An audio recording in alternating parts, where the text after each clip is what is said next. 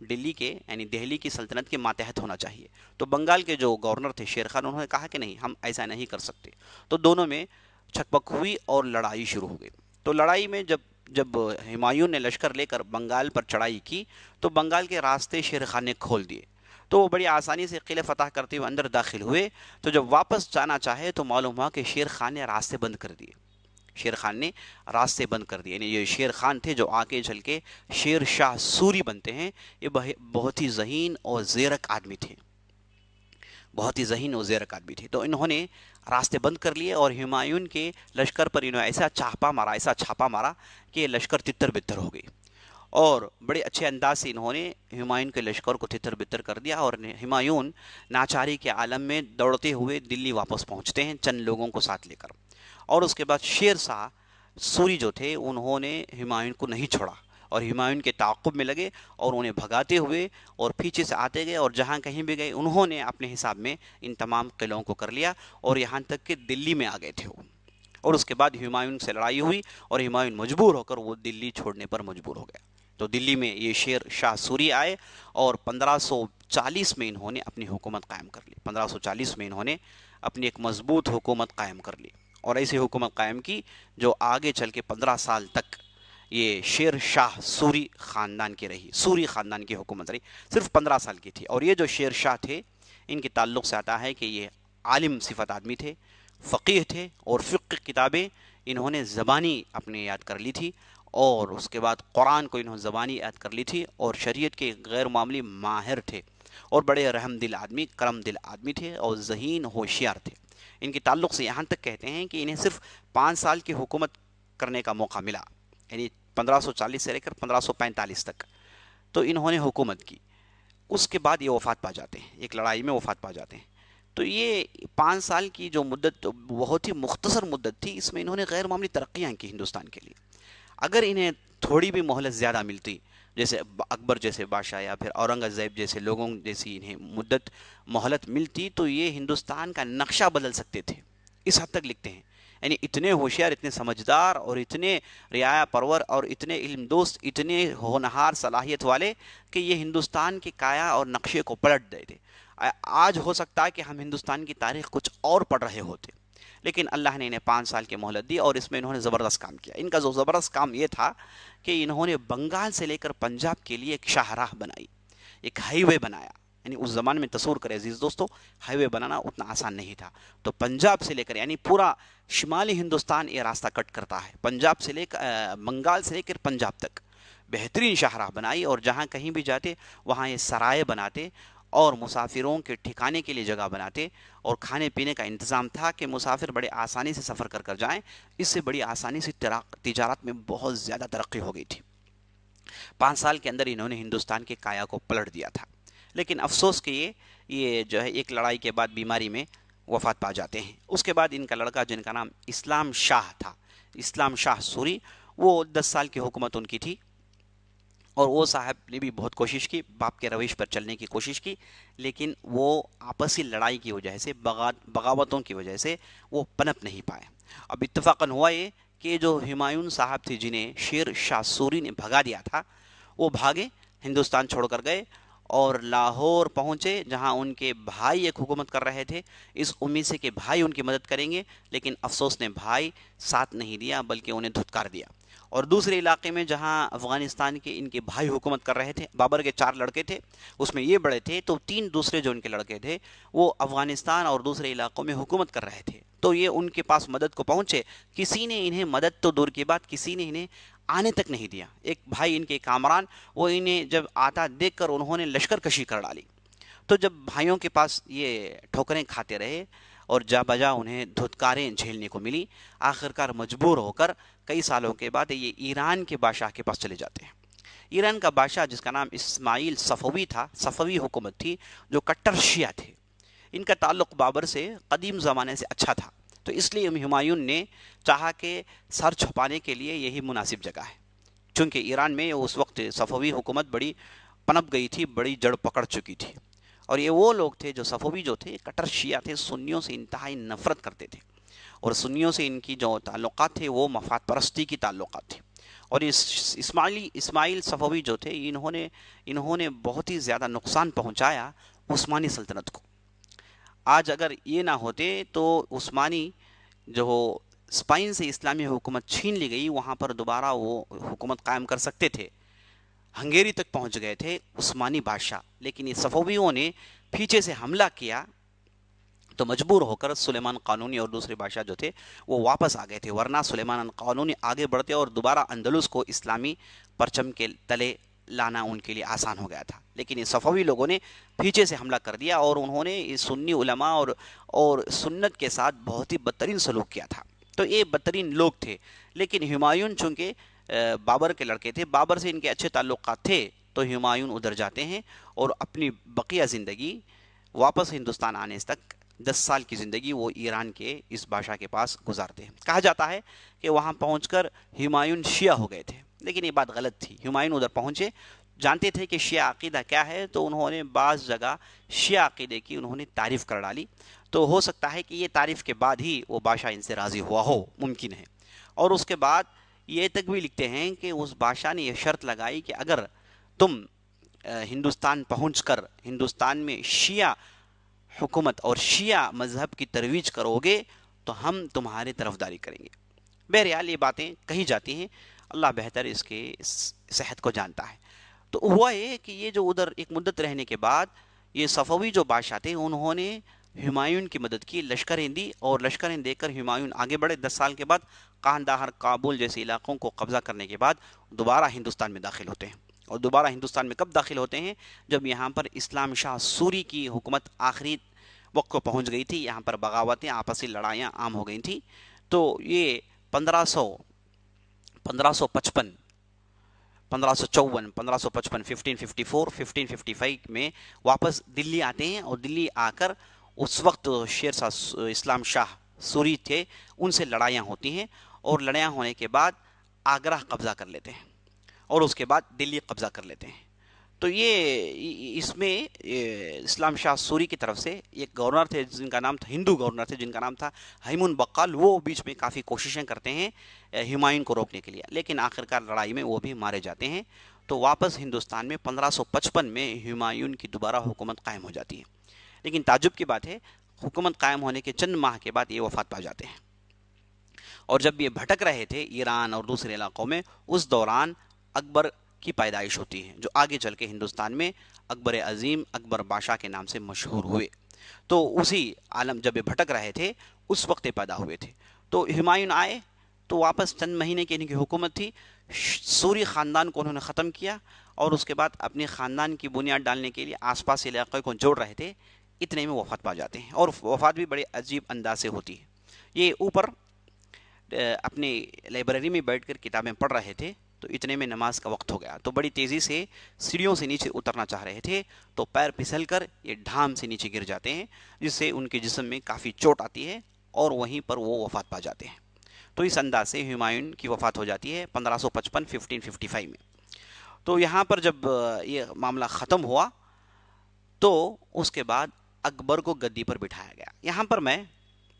ایک نقطے کی بات بتانا چاہتا ہوں، وہ یہ ہے کہ اس زمانے میں ایک فرقے کا آغاز ہوا جسے مہدوی فرقہ کہتے ہیں. کیوں میں اس فرقے کے تعلق سے کہتا ہوں کہ فرقہ آج بھی ہندوستان پاکستان کے بعض علاقوں میں فرقہ موجود ہے. اس فرقے کے بانی جن کا نام سید محمد جون پوری تھا، یہ صاحب عالم صفت آدمی تھے. انہوں نے فقہ پڑھی تھی، حدیث پڑھی تھی. شروع میں انہوں نے اسلام کی بہت ساری کتابیں لکھی، طرفداری کی، لوگوں نے ان کے علم کی تعریف کی، یہاں تک کہ لوگوں نے کہا کہ اس وقت ہندوستان کے بڑے علماء میں ان کا شمار ہوتا ہے. لیکن تعجب کی بات یہ ہے کہ یہ اپنے خیالات کی تبدیلی ان کے اندر پائی گئی، بعض عقائد کی تبدیلی ان کے اندر پائی گئی. لیکن یہ جہاں کہیں بھی گئے انہوں نے لوگوں کو اپنا گرویدہ بنایا. کئی گورنرز ان کے گرویدہ ہو گئے، کئی سردار ان کے گرویدہ ہو گئے، چونکہ یہ صحت مند عمل کی بات کرتے تھے، دین کے عمل کی طرف بلاتے تھے، اور دنیا کے سے دور ہونا، عیش و عشرت کی زندگی سے دور رہنے کی تلقین کرتے تھے، جو لوگوں کو زیادہ پسند آیا کرتی تھی. اس اعتبار سے لوگ ان کی گرویدہ ہو گئے. کہا جاتا ہے کہ یہ اپنی زندگی میں مکہ پہنچے، حج کیا، مقام ابراہیم اور حجر اسود کے درمیان ٹھہر کر انہوں نے اپنے آپ کو مہدی کہہ دیا. مہدی آخر الزمان جن کے تعلق سے نبی صلی اللہ علیہ وسلم نے حدیثوں میں بیان کیا ہے، انہوں نے اپنے آپ کو مہدی کا دعویٰ کیا۔ تو یہیں پر ہماری بات روکتے ہیں، انشاءاللہ آئندہ مجلس میں دیکھیں گے کہ یہ مہدی فرقہ یہ کہاں تک پہنچا اور اس کا کیسے خاتمہ ہوا، اور اس کے بعد کیسے اکبر بادشاہ بنتے ہیں اور کیسے مغلیہ سلطنت کو انہوں نے آگے بڑھائی۔ یہ تفصیل انشاءاللہ ہم آئندہ مجلس کے لیے رکھتے ہیں، تب تک کے لیے اجازت دیجیے۔ اقول قولی هذا واستغفر الله لي ولكم ولسائر المسلمين من كل ذنب وخطيئة فاستغفروه انه الغفور الرحيم، وصلى الله على نبينا محمد وعلى آله وصحبه اجمعين۔